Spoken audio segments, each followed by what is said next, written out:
This is the Holy Gospel according to St. Mark, the 5th chapter. Glory to you, O Lord. Now, when Jesus had crossed again in the boat to the other side, a great crowd gathered around him, and he was by the sea. Then one of the leaders of the synagogue named Jairus came, and when he saw Jesus, fell at his feet and begged him repeatedly, "My little daughter is at the point of death. Come and lay your hands on her so that she may be made well and live." So Jesus went with him. A large crowd followed him and pressed in on him. Now, there was a woman who had been suffering from hemorrhages for 12 years. She had endured much under many physicians and had spent all she had, and she was no better, but rather grew worse. She had heard about Jesus and came up behind him in the crowd and touched his cloak. For she said, "If I but touch his clothes, I will be made well." And immediately her hemorrhage stopped, and she felt in her body that she was healed of her disease. And immediately aware that power had gone forth from him, Jesus turned about in the crowd and said, "Who touched my clothes?" His disciples said to him, "You see the crowd pressing in on you. How can you say, 'Who touched me?'" Jesus looked all around to see who had done it. The woman, knowing what had happened to her, came in fear and trembling and fell down before Jesus and told him the whole truth. And Jesus said to her, "Daughter, your faith has made you well. Go in peace and be healed of your disease." While he was still speaking, some people came from the leader's house to say, "Your daughter is dead. Why trouble this teacher any more further?" But overhearing what they said, Jesus said to the leader of the synagogue, "Do not fear, only believe." He allowed no one to follow him except Peter, James, and John, the brother of James. When they came to the house of the leader of the synagogue, he saw a commotion, people weeping and wailing loudly. When he had entered, he said to them, "Why do you make such a commotion and weep? The child is not dead, but sleeping." But they laughed at him, and he put them all outside and took the child's father and mother and those who were with him and went in where the child was. Jesus took her by the hand and said to her, "Talitha cum," which means, "Little girl, get up." And immediately the girl got up and began to walk about. She was 12 years of age. At this, they were overcome with amazement. Jesus strictly ordered them that no one should know this and told them to give her something to eat. The gospel of the Christ. Praise to you, O Christ. Please have a seat. May God's grace and peace be with you all this summer morning. The little church that our family attended, well, like a lot of country churches, nothing unusual about it, was surrounded by a cemetery. You know those sorts of churches. I remember as a child, even as a child, having the sense that every week we were worshiping God, literally surrounded by the ancestors, by the dead. Maybe because that's how it always was. It always seemed somehow fitting and connected with what church was all about. We were, well, connected to the larger flow of human lives over time and surrounded by that, well, that mystery of human life, of wonder, but also of death and grief. You know, that mystery that always surrounds human life. As a kid, I remember even feeling a kind of pride that one of the tombstones out there in that cemetery bore our own last name prominently. It was marking the grave of the grandma and grandpa that I'd never known. And as children, we played there among the tombstones after church.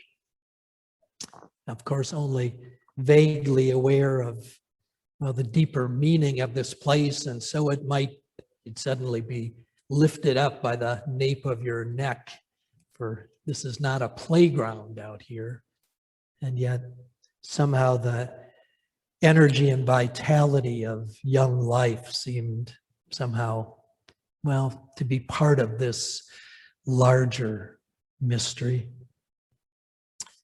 And I remember, though, one day when I think I was maybe 10 years old or so, playing those gravestones, and I saw a marker with the name Solon Peterson on it.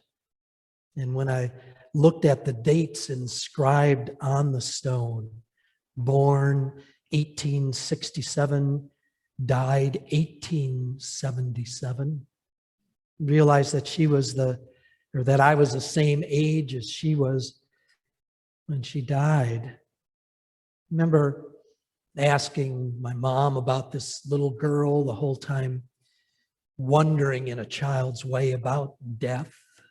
My parents, brothers and sisters, my own, which suddenly, in seeing that inscription on a gravestone, had become much more real.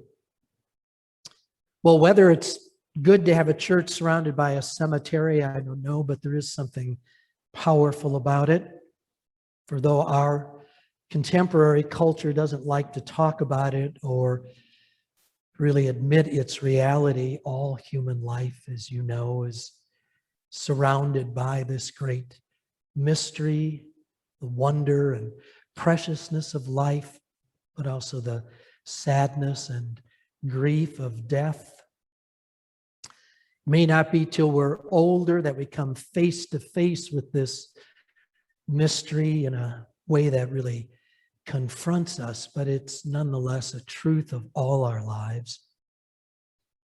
And that means, I think, that a common universal experience of all of us gathered here today, one thing that unites us, is this experience of the mystery of life and of that part that is about grief and loss, perhaps most especially, the power that it holds over human life. It's certainly something we've been aware of most especially in this past year.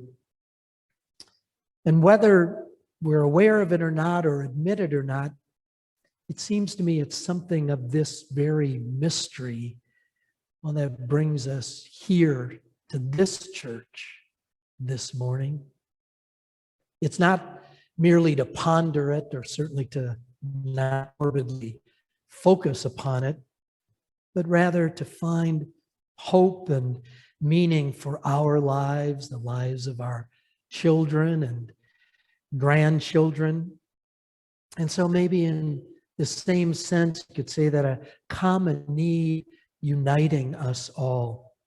Again, what brings us here, whether we are consciously aware of it or not, is the need for healing.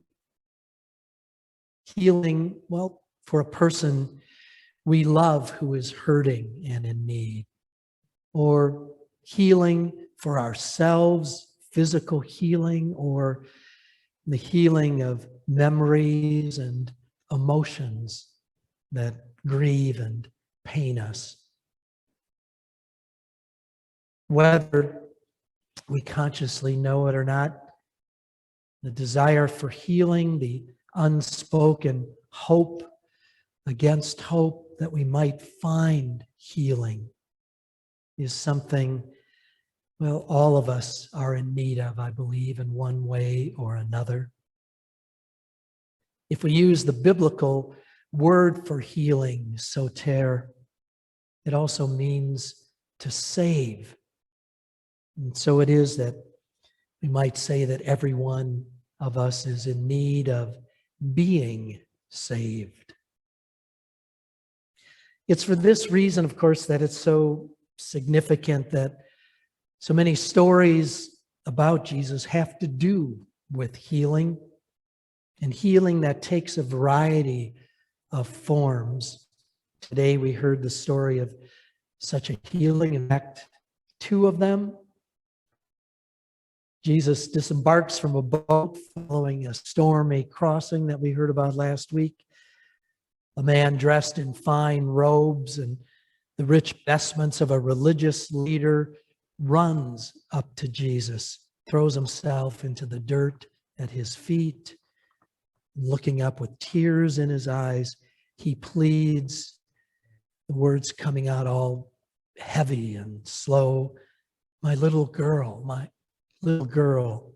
she's dying. Now, it couldn't have been easy for that religious leader to come to this young peasant rabbi. His fellow ecclesiastical leaders have so many questions and doubts about this Jesus. But a kind of need drives him that overcomes such conventions or pride.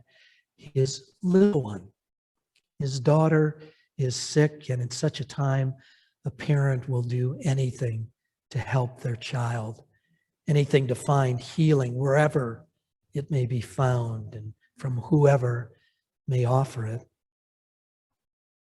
So Jesus goes with him.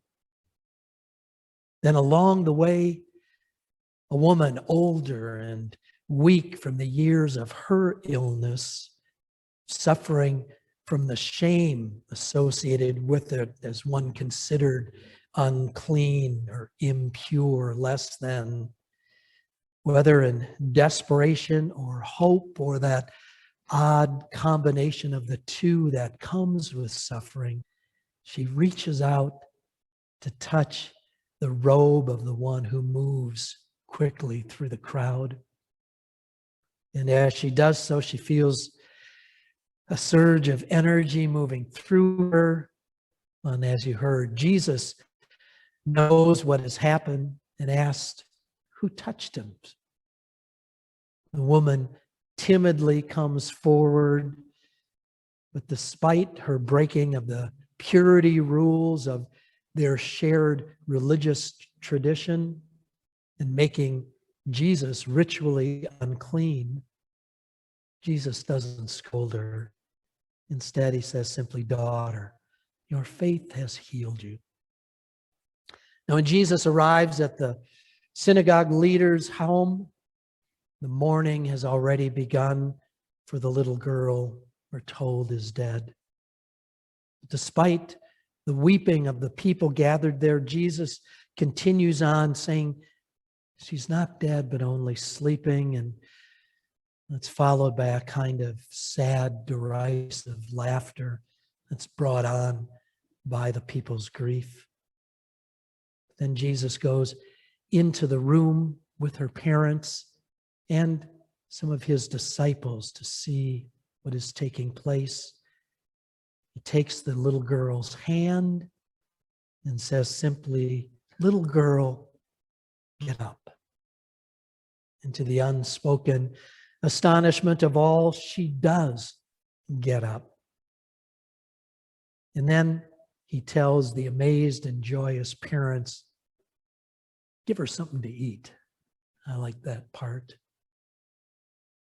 There are only a few places in the New Testament where the words that Jesus spoke in the language that he actually spoke them in are recorded. And one of them is here, where Jesus says the words Talitha cum, and Mark tells us they mean little girl, get up.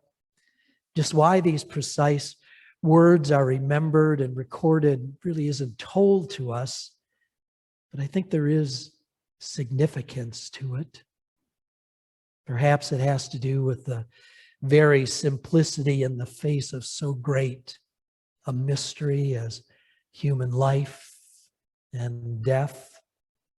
The little girl has died, and even those who believe in God know that this is the end. They are weeping, grieving so deeply as we do over the death of a child. Jesus responds, "Little girl, get up."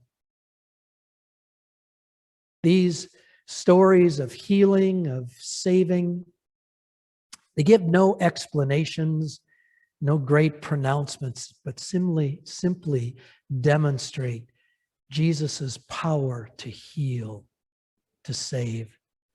And they were remembered and recorded precisely for us that we might believe that in Jesus Christ, God's power to heal and save is still made present and real. And it is the promise that this power is present for each of us that I proclaim today. Cannot explain it or prove it, can only proclaim that I believe its promise is true. Old woman, get up. Little girl, get up. The mystery of suffering and death in our world remain, and I understand really hardly any more than I did as a child reading the dates on a little girl's tombstone. But I believe that on the other side of suffering lies healing and hope. In the midst of the mystery of life and death, I struggle to trust in God. I have known the healing that is faith itself. For daily to rely on the power of God to heal is to be saved. In the face of suffering and loss, it is what makes it possible for us to get up ourselves. It is the gift of Jesus, the healer, who bids us, little ones, children, get up. Come now, have something to eat. Amen.